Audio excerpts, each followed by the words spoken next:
What is up, everybody? Keith, aka Gator Guy 231, and we took a little 1 week break. I think we're going to keep doing this, Chris. We're going to do every 2 weeks now, but it is the Bankroll Challenge, week 3 or 4, depending on how good you are at accounting and counting on a calendar. Chris, how you doing, buddy?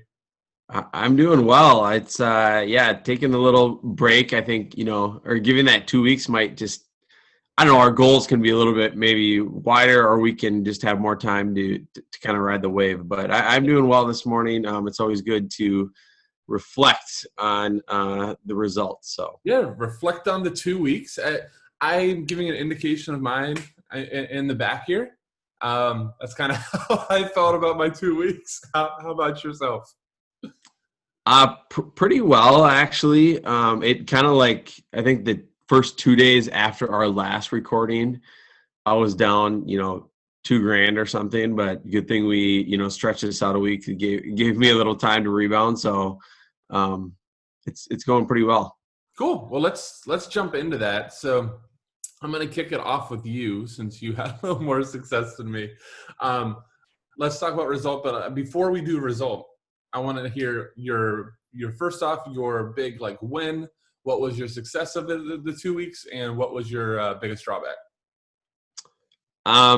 This week, the last 2 weeks, there's just been, it's kind of part of my regret and what I've done better as the 2 weeks have gone on is just, for my style, I've done more sniping.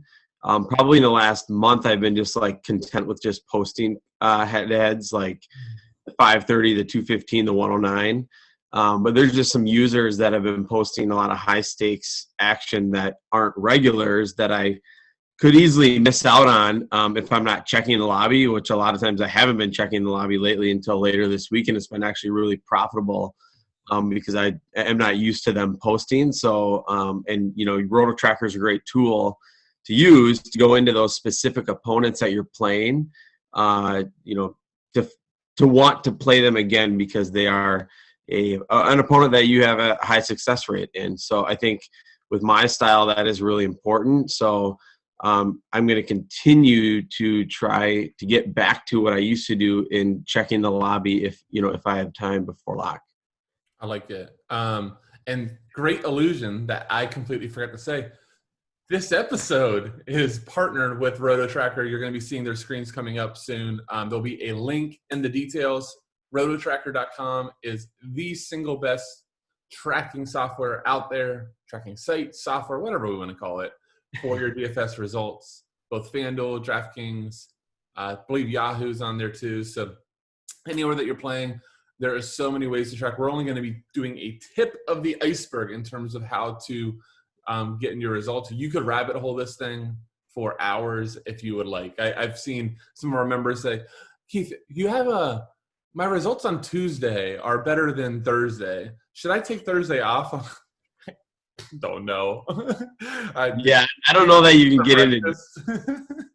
I don't know that you can get into day by day results or morning night for MLB. This guy. Yeah, I know. Yeah, whatever you want, they have. But how that relates to your performance, I don't know that has a lot of weight to it. But yeah. So on yours, that was your positive and your negative was you need to, and for people that don't know the term sniping, meaning looking through the head-to-head lobby, looking for opponents rather than just letting opponents take you. So that was both your positive and your regret? Yeah, because I think at the beginning of the week and previous weeks recently, I wasn't doing that. And then I think that has led to quite a bit of success over this 2 week span. So no, it makes sense to me. So I'll kick mine. So mine's going to be weird. Mine's going to be less DFS related. For the good, I don't really know that I did a lot that was that great. We'll see on my chart here in a minute. Obviously, I'm playing more GPP than cash. And GPP didn't – I'm down like $500 for 2 weeks. It's not anything significant. But, GPP results are kind of where they should be. I think it's only like minus 200 of it. I think my regret, if I would say there's one slate that's 6,000 NFL Showdown. I think I lost like 350 on the whole thing. And Jacoby Myers, it was the Poopfecta slate, Jets versus Patriots. Jacoby Myers, the whole slate. And then I started just having doubts between him and Jamison Crowder. Made all these switches to get Crowder, who I want to say was like $2,500 more. So you had to do some sacrificing. Sacrificed Cam Cap. That was the start of a bad decision.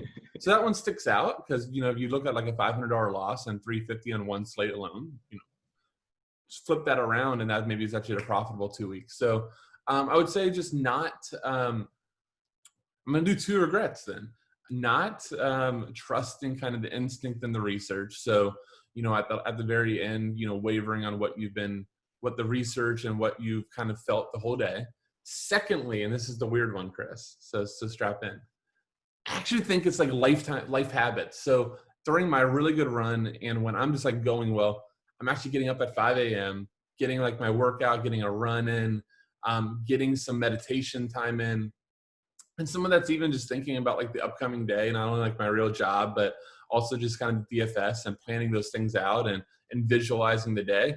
Did not do that at all the last 2 weeks. Lazy ass, sitting in bed, that type of stuff. So, yeah, so I think that's a twofold. So, you know, sometimes it's not just your DFS play, but kind of look at your own life habits and see if maybe that could have something to do with it. Well, yeah, that's something that seems like is pretty easily correctable. You know, it takes variance out of it. You know, you're not hoping that a ball rolls your way or somebody scores a touchdown. So yeah, I mean that's a realistic part of this game. I think too is that yeah, we don't play the game, but you know, you got to own your decisions on here. Like it's never a player's fault. Like who was it? Chris Carson. I think I saw this on Twitter. Some fan came at him for his fantasy, and he sent the guy his address and said, "Come at me," type of thing. Like these guys, like it's so crap. Like don't blame the player.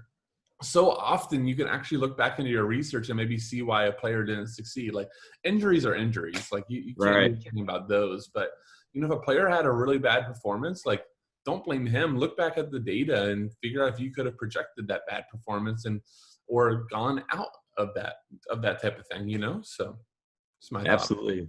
All right, you want to get into just some results and we'll get out of here. I'll let you. Yeah, I will. I'll pull mine up, and again, if you are not familiar with Rototracker, we like to use the cohort tab here when we are just looking at a time frame specifically. So I have filters over here from the 30th to the 13th. Wagered 27,307 with, you know, just under a $3,000 profit.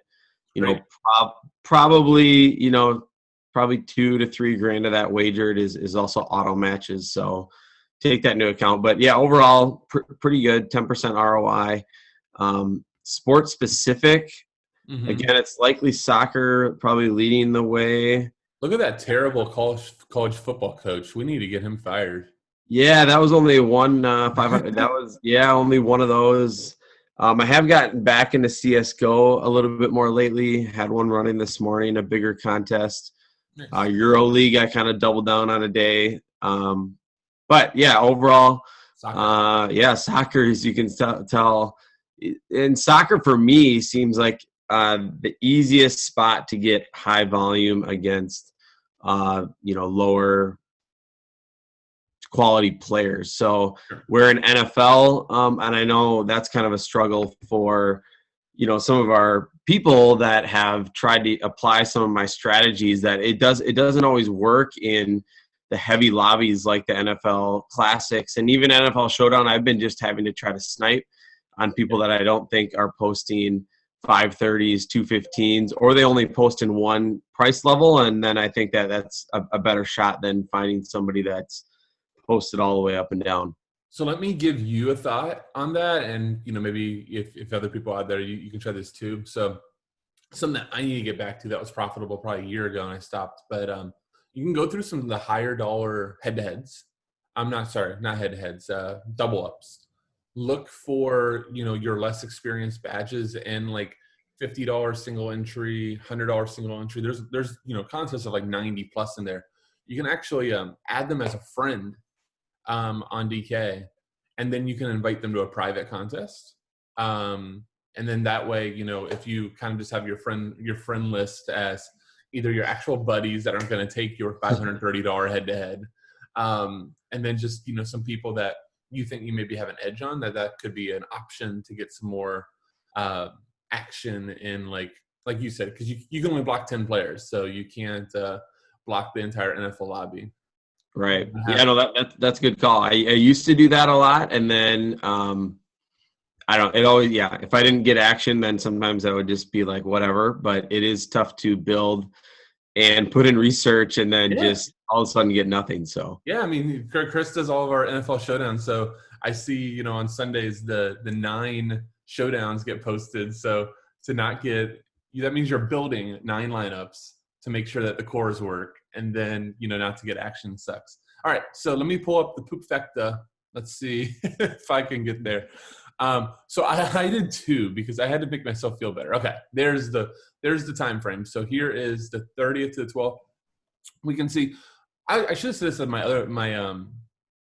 other knowledge. I need to play more FanDuel. Just honestly, I get so into my DraftKings lineups that sometimes I forget to go back and change my FanDuel holders. So I've got to set an alarm or something. But FanDuel's always been good ROI for me. So I just need to get back there. So yeah, we see $542 negative. Let's add in FanDuel, and it's less than $500 loss. We can go down to sport. College was solid.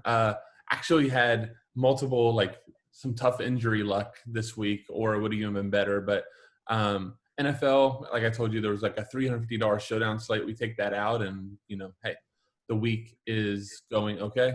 And I didn't want to get to category just to show everybody where my wagering is going. Still a lot more GPP. I mentioned this in the last one, but this GPP result for not winning or really having a top 1%, this is actually just fine.